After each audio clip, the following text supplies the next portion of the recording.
I'm Jill Davis, and this is California for God and Country. Every Friday you can find us on the Cross TV at 4:30. Today, it's a special day again because each one of these is like arrows shot forth to save and to educate and to bring charity to people. So today, it's interesting, the name of this show is For California for God and Country. Recently, I've seen a lot of Christians and others, especially with the new Trump administration, that are very much against that idea of God and country. Even Christians are against the idea of God and country or California for God and country, because they think of it in terms of, which is a term I think they made up, Christian nationalism. Bad. So today we're going to talk about these things. They're afraid of the public schools being indoctrinated with theocratic domination and that they'll lose their freedoms to be whatever they want. So we're going to talk about that. But before, let's do the signature song, California for God and Country. Sing, California, oh, sing, hallelujah, sing to Yeshua, for the devil can't rule you on the King's highway. No, the devil can't fool you on the King's highway.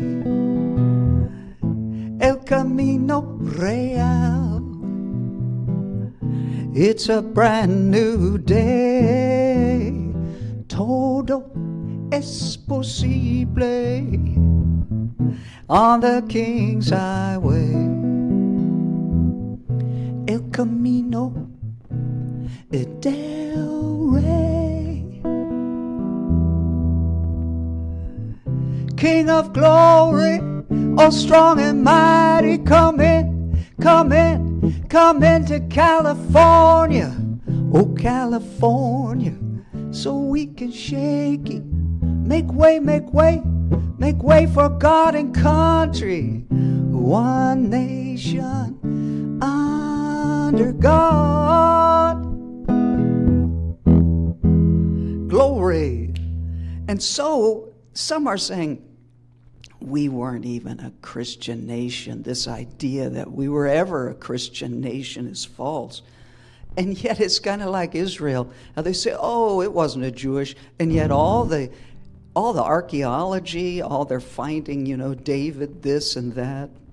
So let's go back and just look at some of our earliest documents to see if we're a nation founded under God and country.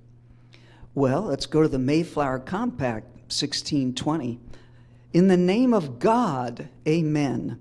We whose names are underwritten, the loyal subjects of our dread sovereign Lord King James, by the grace of God, of England, France, and Ireland, King Defender of the faith, have an undertaken for the glory of God and advancement of the Christian faith.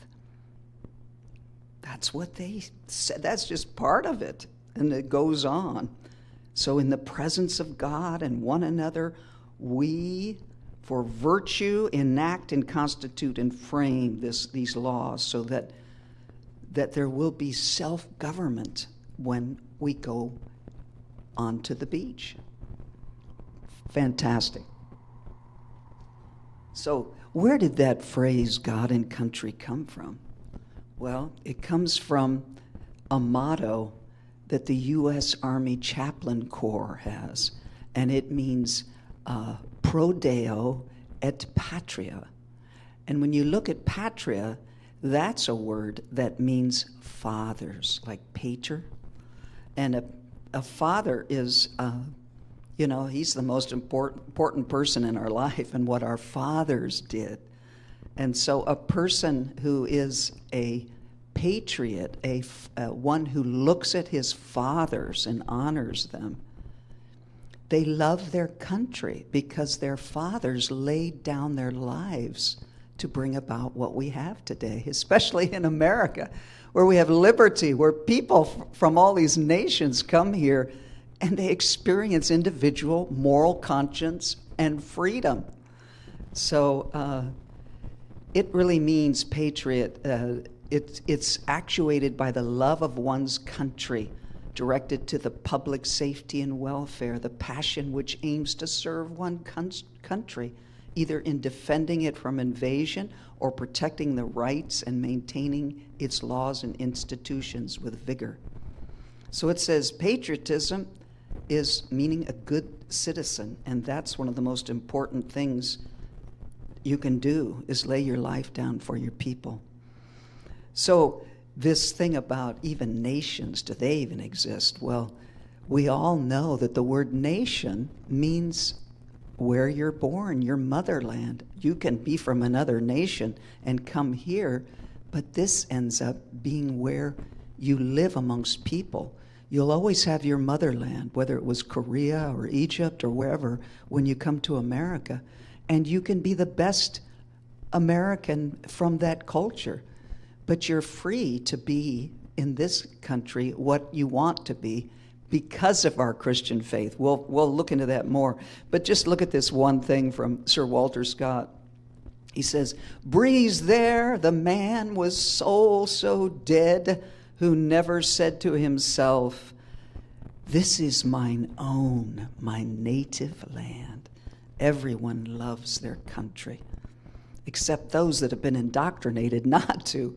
And so some of these people, they're saying Christian nationalism will harm us. But what I'm trying to say is that a Christian is a person who honors God and knows that they need to treat others as themselves under God, and that nationalism is really patriotism. So we just said that. Are we a Christian nation? The Mayflower Compact shows that. Our very first cultural things like "My country, 'tis of thee." My country, 'tis of thee, author of liberty, land where my fathers died, land of the pilgrim's pride. Protect us by thy might, O great God, our King. Now that was the song that England used to say, long live our King. But here in America, Mr. Smith, who wrote this, who later became the missionary head of America's Baptist Board, he wrote this song, and he said very pointedly, "Protect us, Lord, protect us, great God, our King." So in America, one nation under God again. And then, of course, our national anthem. Wow, that has the same kind of thing. That was written in 1814. And listen to that. It says, "And thus be it ever, when true men shall stand between their loved homes and the war's desolation." He says, "Then in victory and peace may the heavens' rescued land praise the power that has made and preserved us a nation. Thus conquer we must when our cause it is just. And this be our motto, in God is our trust. And the star-spangled banner in triumph yet waves o'er the land of the free and the home of the brave." So we have to be brave, and everybody knows that now. Everybody needs to speak out. You know, one other fact about our early documents is, of course, our mission statement of our government, which is the Declaration of Independence. And in its beginning, it says, we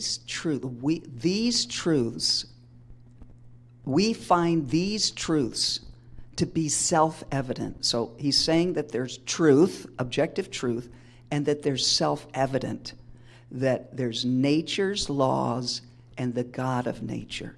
And he says in there that our Creator has made all men equal and given us these inalienable rights. Not the right to free health care, not the right to a free lunch, but God-given life and liberty, the idea that you're free to think what you really want, whether you're in a communist or Muslim country. You can still think. You can still act. You can decide whether to go to jail. You can decide whether to martyr. That's your liberty, and that's called moral conscience. And then the last one was the pursuit of happiness. Well, these are all biblical ideas, and you can't have these without the biblical Judeo-Christian religion.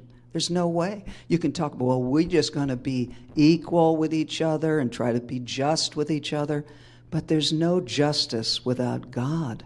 There's no justice without the Ten Commandments.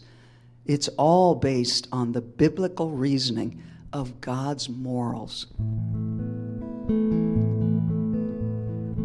So I wrote this song. I don't know if I can do it, but I'll try.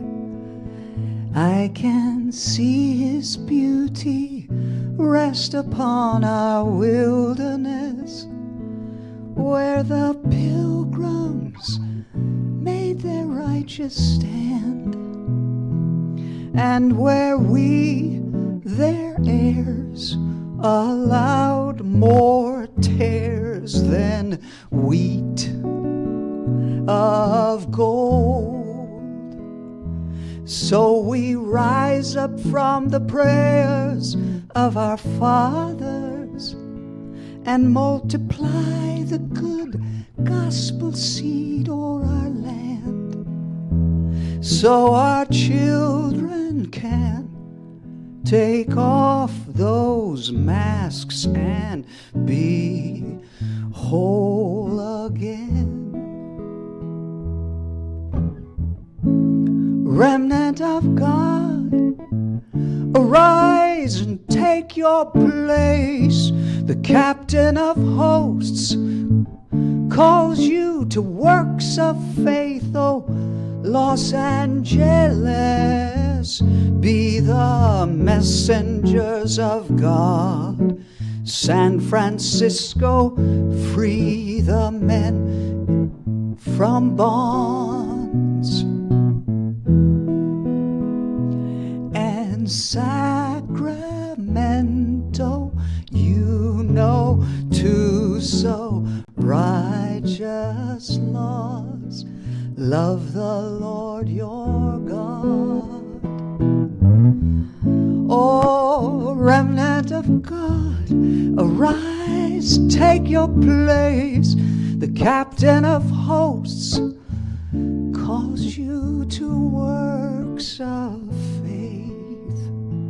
You have to show your faith by works, because faith without works is dead. We don't receive salvation by works, but we show our faith. So then some of these Christians and others, especially some secular Jewish people, they say, well, there has to be this separation of God, separation of church and state. You're destroying it if you try to have, child evangelism in the schools, or you say a prayer outside of an abortion clinic, these kinds of things. Well, we know it came from the Jefferson's letter that he did to the Danbury Baptists. They were worried that America would be more of a certain kind, like an Anglican more than a Baptist, or more of this. And Jefferson said, oh no, there's that old ancient idea of separation of the church and state. Jefferson didn't come up with that. That was written in the 1600s by a man named Wise, who was saying that when the church first came, there was a distinct separation, right? You had Nero and you had the Christians, and there was no put together. But then, as we saw Constantine and the emperor and the Roman Catholic Church, all of a sudden it was almost illegal not to be a Christian. And that's when Christianity suffered the greatest really evil that people I have a right to be fearful. You had the Inquisition. You had, crusaders that did crazy things. And so But then came the idea of Reformation and the idea of not to have the divine right of kings and the idea of the Magna Carta and the idea of liberty and all those things America brought about. And so in Washington's farewell address, he says there's no way you can have a good country or morality without religion, without the fear of God. And then our First Amendment, of course, says, I don't have it with me right now, I forgot to bring it, but the First Amendment is called the most important, and it is that government can't establish a religion and it can't prohibit any showing of a religion, that belongs to our First Amendment right, part of the mission of the Declaration, that God created us equal and that we all have been given this wonderful ideas of life, liberty, and the pursuit of happiness. So another thing is that they're afraid of the Trump people taking away public education. They're really afraid of that. And they're saying that education, was never Christian, or it never had any parts about God. Well, I have this evidence right here. This is a little book. It's called The Golden Book of Favorite Songs, America's Favorite Golden Songs. This book is written in 1915 and then brought about again in 1923, so it's 100 years old. And look at the front page here. The treasury of the best songs of our people, compiled by John Beatty, Director of Public School Music, William Breach, Director of School and Community Music, Melba Glenn, Director of Public School Music, University of Wisconsin, Public School Music, Indianapolis, Indiana, Teacher of Music, Cincinnati, Ohio, Woodward High School. Now, when you look at the songs in this book, probably a third to more are spiritual songs about the Lord. Jesus loves me. All these kinds of spiritual songs that we had as a nation coming up. And then at the very front of the page, as this was given in the public school, it has a responsive reading. The leader says, "Blessed is the nation whose God is the Lord, and the people whom he hath chosen for his inheritance." And then the assembly, the kids say, "Righteousness exalts a nation, but sin is a reproach to any people." And then the leader says, "When the righteous are in authority, the people rejoice, but when the wicked beareth rule, the people mourn. If you hearken diligently unto the voice of the Lord thy God will set thee on high above all nations of the earth." Psalms.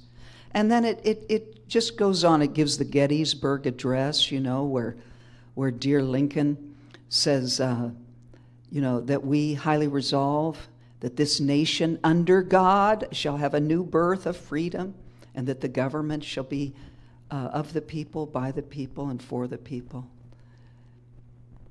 God hath made us one blood of all nations, and we are his children.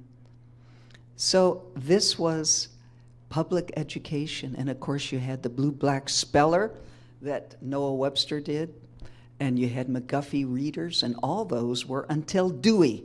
And that's what I wanted to talk about just a moment, was that when Dewey came in, the same with Woodrow Wilson, they thought, these old Christian ideas of even the Declaration, they're not for modern man. We need experts. We need people that are going to lead us. And so he started the administrative state, and he also brought about public school that was based upon what we call now an industrial model, where you had the kids learn how to be workers, how to learn to read, write, do math. But old-time education in America, it was built upon what we call either the principal approach or classical education. It was about teaching kids and enculturating in them to know self-government, that inside they could decide, and that they were learning how to understand what was true, what was virtuous, what was right, what was beautiful, so that no matter what job they had, they could be righteous, they could understand how to get along with people, how to understand what was, love thy neighbor as yourself. Learn ideas that are ancient, that are eternal. And today's school steers away from all of that. Just says, be tolerant, do whatever. And today we have some terrible things going on in our schools, right? So this happened because of Darwinism in the late 1800s and Marxism in the late 1800s. And that came and superimposed itself upon our education. And so we've been dealing with it for about 100 years, and we're breaking through. Hopefully Linda McMahon will destroy the Department of Education, and we'll be able to go back to the states and go back to freedom of choice for parents to choose what kind of education they want, and that they'll be able to get monies, tax monies, that used to go to the public school to determine which schools they want to. They can go to a secular school if they want, or they could go to a little homeschool co-op, whatever the parent wants, instead of forcing people into these really government public schools. So we ask God to do that. Another thing, a lot of these ones that are against Christian nationalism, they don't want religion in the public square. But I wanted to say that when in the public square religion is alive and well, when God is alive and well in the public square, art, culture, architecture, government, they all are more beautiful, more true and right. Some of the greatest art in all of the world, of course, comes from those who loved God and the Bible. Michelangelo, Da Vinci, Raphael, the great architecture. The most beautiful things come from biblical worldview. And in England, which America is built upon, the English language, the English Reformation, we have the Pilgrim's Progress, some of the greatest language, Shakespeare. And of all is the Bible itself. It's the most beautiful literature there is. You think of Psalm 23. The Lord is my shepherd. I shall not want. He makes me lie down in green pastures. He leadeth me beside the still waters. He restores my soul. He leads me in paths of righteousness for his name's sake. Yea, though I walk through the valley of the shadow of death, I will fear no evil, for thou art with me. Thy rod and thy staff, the word and his chastening, they will comfort me. He's prepared a table before me. A table is provision and judgment and understanding and a place. Prepared a table before me in the presence of mine enemies. And he anoints my head with oil. He gives me anointing power to overcome. And he says, my cup runs over. That means we have more than enough through God, the God of Israel. And then he said, and my cup runneth over. Surely goodness and mercy shall follow me all the days of my life, and I shall dwell in the house of the Lord forever. Is that not beautiful? And then you've got, William Blake. I was doing that the other day on this show. Just that one part that says, bring me my bow of burning gold. Bring me my arrows of desire. Bring me my spear, O clouds unfold. Bring me my chariot of fire. I will not cease my mental fight, nor shall my sword sleep in my hand, till we have built Jerusalem in our green and pleasant land. It all comes from the Bible.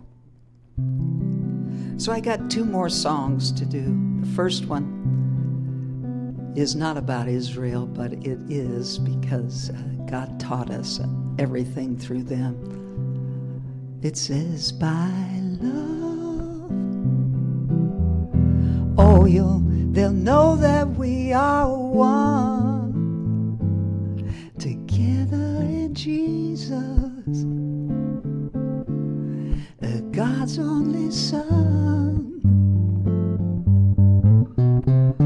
And as every soul you meet, you love, yeah, you will glorify the Father above. So let's glorify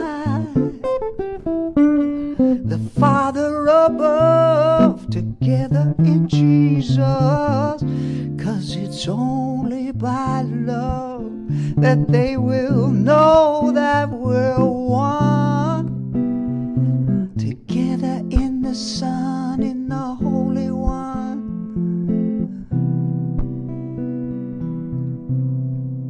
And then I'm not going to forget Israel, especially after we saw those little Beavis babies. We're going to lift it up because he said, oh, if you will pray for the peace, all the covenants are in that. He says that our children will be blessed and they'll see the good of Jerusalem and the good of Israel. So it says, by the rivers of Babylon, oh, we sat down and wept when we remembered Zion. Oh, we hung our harps on the willows,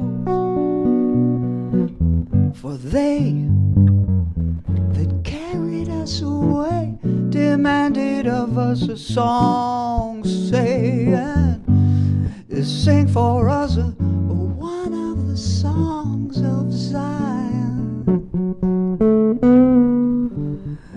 Oh, how can we sing the Lord's song in a foreign land? How can we sing the Lord's song in a foreign land?